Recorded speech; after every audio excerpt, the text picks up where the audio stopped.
বন্ধুরা আজকের চিল্লা বানাচ্ছি, দেখে নাও। প্রথমে ময়দা দিলাম, সুজি দিলাম, দিয়ে এর মধ্যে তেল নুন দিয়ে এবারে ফাটছি। এটা ময়দা আর এই সুজির মধ্যে ডিম, কাঁচা লঙ্কা, পেঁয়াজ, টমেটো আর আলু কুচি দিলাম।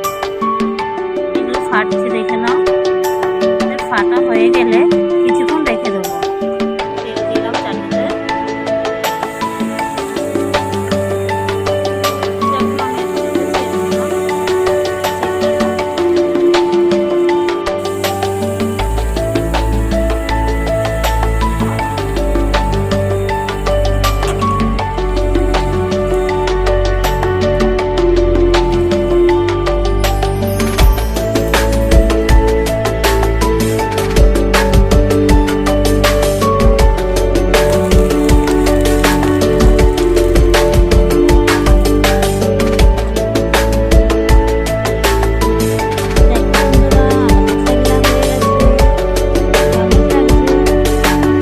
প্লিজ তোমরা কমেন্ট করে জানিও, দেখে নাও কেমন হয়েছে।